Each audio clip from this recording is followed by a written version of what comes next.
Saúde e bem-estar para você. Obrigado pela sua companhia logo cedinho. Você que está me acompanhando na Abolição 1, no 2, no 3 também, no Alto São Manuel, no centro da cidade, no seu trabalho. Obrigado pelas atendentes também lá do Hospital Wilson Rosado. Muito obrigado pela atenção de vocês e parabéns pelo trabalho. Geralmente quem vai para o hospital está precisando muito do seu atendimento na hora que essas pessoas chegam. Ninguém vai para o hospital porque quer, alguma coisa está sentindo, né? A mesma coisa da Unimed Mossoró. Muito obrigado pela atenção.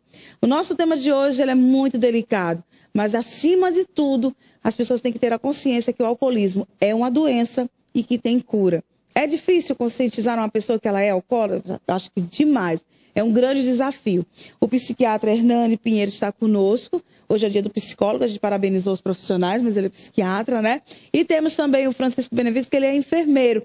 Então sabe muito bem como é que é lidar com essa turma que muitas vezes não quer aceitar esse dilema na sua vida. Bom dia, muito obrigado pelo retorno de vocês na quarta-feira, trazendo informações sobre esse tema, doutor Hernani, que é tão comum, infelizmente, na nossa sociedade, que é a questão do alcoolismo, né? Bom dia. Bom dia, Zéza. De fato, o alcoolismo, assim como outros hábitos, eles são os principais responsáveis pelas mortes. As questões quanto à alimentação, a falta de exercício, o tabagismo e o alcoolismo são as principais causas de morte no mundo. Agora, doutor Hernani, quando a gente fala na questão de alcoolismo, é uma doença.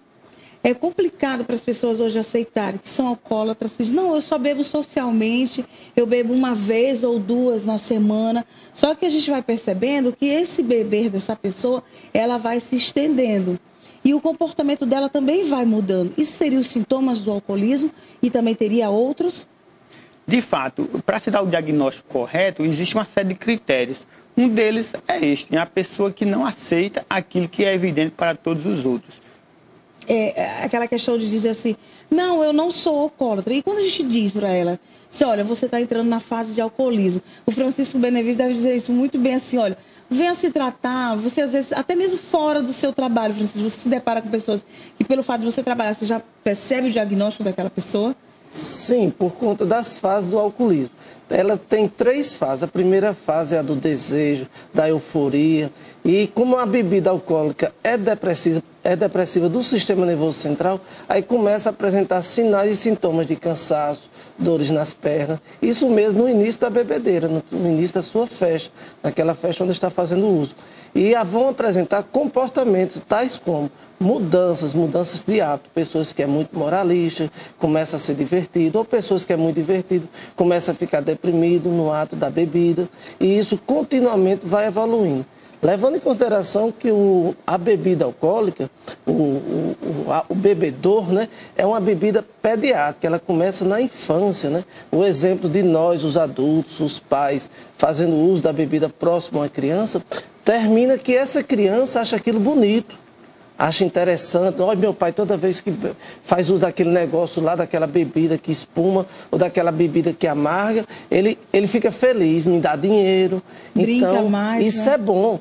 Aí a criança tem um exemplo da bebida como uma coisa alegre, que na realidade não é. A bebida alcoólica, ela é um depressor. Ela é tratada como uma doença depressora, né? Que a pessoa justamente vai apresentar isso, que é o choro fácil, as ideias de violência, as ideias de fuga. Geralmente um motorista louco sai dirigindo achando que pode ir tudo dentro do seu carro e termina cometendo algum tipo de acidentes. E o pior, tem pessoas que não tem nada a ver com a história na maioria das vezes. Doutora Hernani, em relação ao tratamento, quando a gente fala o alcoolismo, ele tem cura? Não é possível ter cura em nenhuma dependência química para nós médicos, porque entenda a palavra, curar para o médico é restituir a função original. Então imagine uma pessoa, ele pode passar 30 anos sem beber, mas se ele voltar a beber, possivelmente ele beberá da mesma forma que bebeu antes. Então ele pode ficar o resto da vida abstinente, mas do ponto de vista médico ele não está curado. O acompanhamento da psiquiatria é super importante até mesmo para ele continuar nessa abstinência. Você acredita que muitas vezes o paciente ele começa a fazer o tratamento, eu acho que eu já estou bom, já estou curado, não preciso mais voltar para o doutor Hernani. E daí ele cai novamente na questão do retorno ao álcool? Possivelmente ele pode deixar de ir ao médico, mas ele nunca deve deixar de se tratar, porque a doença ela é biológica, mas também ela é social. Então, os modos de se tratar também são vários. Por exemplo, imagine que o paciente nunca vá mais ao médico, mas ele pode ir aos Alcoólicos Anônimos, ele pode levar uma vida saudável, fazendo um esporte novo, ele pode ir a uma nova religião, e tudo mais se pode fazer sem a necessidade de ir ao médico. Mas, na maioria das vezes, o médico também é essencial no tratamento. Ele ficando sozinho, isolado, é mais difícil tratar? Com certeza, nós somos seres sociais, então cada vez quando nós nos envolvemos socialmente, há uma chance maior de recuperação. E olha, quando a gente fala na questão do alcoolismo, a gente não fala só para adultos, não. Hoje, infelizmente, eu acredito que o doutor Hernandes já tem, inclusive, pacientes bem jovens, né? De fato. Não é só nisso, mas está havendo uma precocidade. O nosso momento histórico é esse. As pessoas são precoces em vários comportamentos e também no alcoolismo. É muito mais frequente agora se iniciar o alcoolismo com 11 ou 12 anos e também mais frequente entre as mulheres do que antes era. Pois é, já ia tocar nessa questão das mulheres. Como tem mulheres hoje passando por esse problema? Às vezes, por conta de outra questão emocional, ela começa a se envolver e a beber, pela questão de tentar solucionar outras situações, como lado emocional, casamento, separação, briga com os pais. E a gente vê, inclusive, mulheres que nunca beberam na vida e passaram a beber. Influência contribui para isso? Contribui, de fato, mas é uma questão multifatorial. Existem questões genéticas, sociais, pessoais, de crescimento próprio, que levam ao alcoolismo. O senhor falou uma questão de genética, que é muito interessante. Por exemplo, existem casos que nunca os pais beberam, não ingeriram nenhum tipo de droga, nem a questão do fumo também, que é outra droga, e um dos filhos desencadeou o alcoolismo. Isso seria normal? Está na estatística, né? A estatística ela tem que ser feita de forma relevante. Ela mostra, é evidente, que há uma influência genética, mas a doença não é determinada apenas pela genética. Ela também sofre outras influências, como, por exemplo, as influências sociais. Francisco, em relação à família, como a família ela pode ajudar a um alcoólatra que está dentro de casa? Porque na maioria das vezes ele não aceita a ajuda da família. Ele aceita a ajuda, às vezes, de pessoas de fora, mais distantes, mas da família não. Até mesmo porque eu acho que ele tem aquele lado da vergonha, né, doutor Hernandes? Às vezes de fazer também alguma coisa. É mais difícil? É porque tudo depende do amor, né? Uma coisa que quando o sujeito desenvolve a patologia da dependência química do álcool, o que é que acontece? O amor para ele vai se transformar em ódio. Aquelas pessoas mais próximas na qual ele tem como amor, o amor verdadeiro, que é mãe, esposa, filho, eles passam a ter um comportamento bizarro de violência com essas pessoas. E tende a família a se afastar com medo.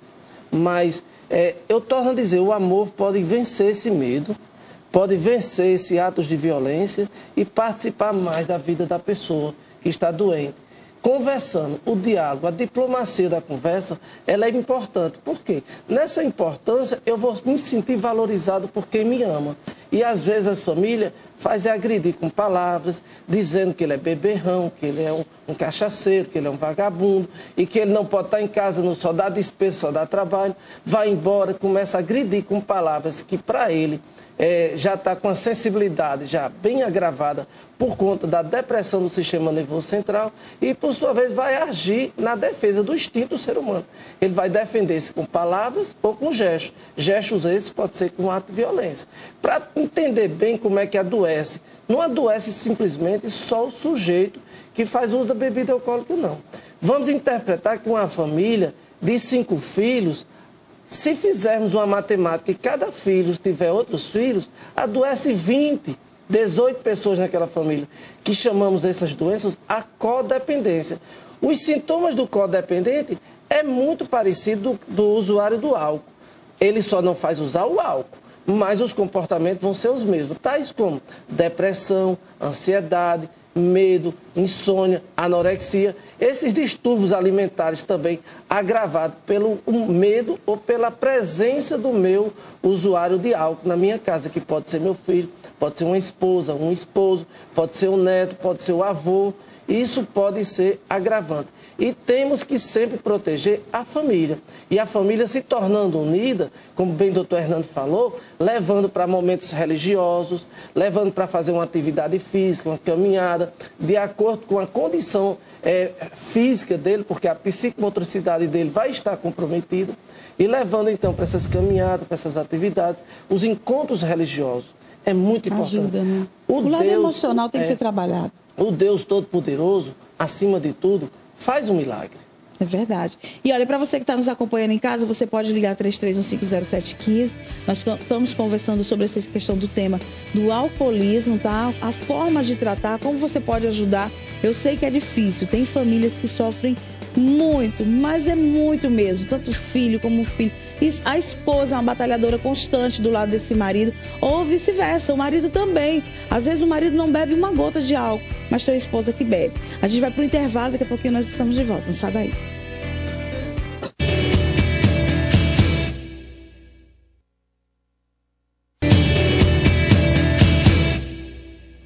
Saúde e bem-estar para você. Obrigado pela sua companhia. Os telefones estão abertos, 33150715. Se você tem um problema de alcoolismo em casa, de um amigo, quiser ligar, fazer a sua pergunta, tirar qualquer dúvida e não quiser se identificar, fique à vontade. Você faz a sua pergunta, a Fernanda vem trazer para mim com o maior carinho e a gente vai passar aqui para os profissionais que trabalham diretamente com pessoas assim. Eu vou perguntar para a doutora Hernani agora, Francisca, a gente estava conversando em relação da importância da família. É difícil, doutora Hernani, para uma esposa acompanhar dia a dia um marido que é alcoólatra, um filho. Primeiro porque nós criamos expectativa muito grande em cima do ser humano. Até mesmo quando ele não é alcoólatra. A gente quer que a pessoa seja bem, que ela seja isso, que ela tenha um trabalho, que ela seja bem sucedida. Quando você está numa boa, você tem um leque muito grande de amigos, né? Muita gente se aproxima de você, você é bacana. Quando você entra num problema, seja ele qual for, as pessoas se afastam e não acreditam em você. De uma hora para outra você passa a ser uma pessoa que é irresponsável, que não é bom profissional, que a esposa fica chateada. Como trabalhar isso junto à esposa, por exemplo? Para ela, criou aquele sonho de ter um marido maravilhoso, vai voltar para casa, tanto no lado sexual como no lado emocional, financeiro, que é um desequilíbrio total. A esposa, ela tem que passar também pela psiquiatria?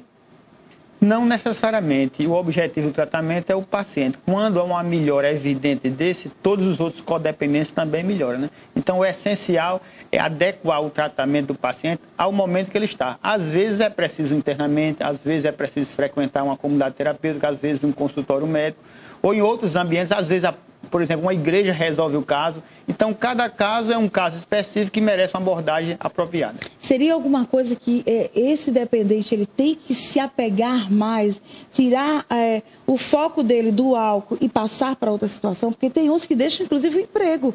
Eles param de trabalhar, eles não conseguem voltar às atividades normais. Fazia uma faculdade, por exemplo, o rapaz parou de estudar praticamente porque precisava todos os dias estar bebendo. Como é que a pessoa vai continuar um curso universitário bebendo?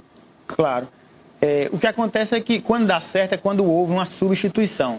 Há pessoas que substituem por algo saudável e aí sim dá certo. Você substitui o seu prazer do uso do álcool pelo prazer do esporte, pela religião, pelo ambiente familiar harmônico.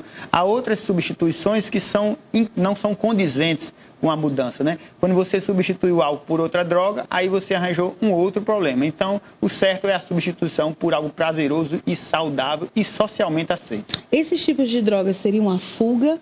A pessoa estaria, por exemplo, não satisfeita até mesmo com os resultados que elas gostariam de ter e aí ela se refugia ao álcool? Essa uma característica? É um dos fatores, né? São um dos fatores que colaboram para o alcoolismo. Mas o alcoolismo é uma doença multifatorial. Existem questões genéticas, sociais, psicológicas que determinam o adoecimento. O senhor falou que não tem cura. Então seria um tratamento para o resto da vida? Mas não necessariamente o tratamento médico apenas. A pessoa pode se policiar. Todos os dias, quando eu acordo, eu digo, hoje é mais um dia que eu não bebo. Então, fazendo assim, você tem condições de talvez continuar abstinente sem a necessidade de estar presente em um atendimento, um serviço médico. Quando a gente fala na questão de hoje, eu não vou mais beber, é uma determinação muito grande. A pessoa tem que estar muito determinada e brigando com ela mesma em relação ao vício, porque nenhum vício é fácil e tudo em exagero é veneno. Na questão de medicamento, tem pessoas que se automedicam ou a família, em busca de tentar solucionar o problema com as próprias mãos, com as próprias determinações ou atitudes, botam medicamento em leite, em suco, em comida. E o mercado, a gente sabe que está cheio de propagandas que muitas vezes pode trazer até outras situações complicadas para esse paciente, porque droga junto com outra droga. Como trabalhar isso, os cuidados e os alertas que se dá em relação a isso? O medicamento ele não deve ser dado sem o conhecimento do paciente, até porque isso é algo ilegal e põe em risco a vida do paciente. O que se deve ser feito é um tratamento adequado. E o tratamento não é simples. Não é possível resolver o caso apenas com o medicamento. O medicamento é algo coadjuvante. O determinante principal são múltiplas formas. Por exemplo, além do médico, a assistente social, o enfermeiro, o psicólogo, a igreja, a sociedade, a família, um exercício físico regular, uma dieta equilibrada. Tudo isso colabora para o perfeito final do adoecimento, né? Ou seja, o tratamento e a abstinência. Em relação a essas drogas que são utilizadas de forma indevida, elas podem ser compradas naturalmente, a pessoa vai numa farmácia hoje, ou não existe, porque diz assim, você coloca isso no suco do seu marido, ele vai parar de beber. Não existe nenhuma droga que faça uma pessoa parar de beber da noite para o dia. Não existe. As drogas que existem têm um efeito chamado antabuse, é que a pessoa passa mal quando faz uso do álcool. Esse tipo de droga, ele só pode ser comprado com receituário médico controlado. Então, não é possível, não é fácil adquirir. Mas, mesmo assim, se fosse possível adquiri-lo, não é possível, como eu disse, é ilegal fazer isso com o paciente sem o conhecimento dele. Porque o que determina o tratamento, a melhora, é a motivação do paciente, e não você fazer as escondidas. É o psicológico da pessoa, eu acredito, né, que move tudo. Às vezes a pessoa está com o psicológico tão abalado que por mais que ela tenha ajuda, às vezes, que ela acredita que aquele remédio está fazendo efeito, não vai estar, porque tem que trabalhar o lado da cabeça. E o preconceito é muito grande para isso. Fulano procurou um psicólogo, pronto. Já exclui ele de várias situações, porque ele está sendo tratado por um psicólogo ou por um psiquiatra. Quando chega no psiquiatra, então, o senhor percebe isso, que o preconceito é gigantesco? Com certeza, porque recai sobre o doente como se ele fosse uma questão moral, né? Então, quando ele vai procurar um psicólogo, alguém pode dizer que ele não fica bom porque não quer, né? Só que isso não é possível, ele não fica bom porque ele não está podendo naquele momento. Então, não é uma questão moral, é uma doença. As pessoas têm que ter consciência disso. E, infelizmente, o preconceito a gente percebe que é muito grande. Francisco, as pessoas que você trabalham hoje, você percebe melhoria e você percebe que também, às vezes, elas retornam buscando ajuda de novo. Francisco, olha, eu fraquejei. Eu me direciono a Francisco, minha gente, porque ele é enfermeiro e está no dia a dia ali de um tratamento. Como o doutor Hernando também, que passa e gerencia esse dia a dia seu.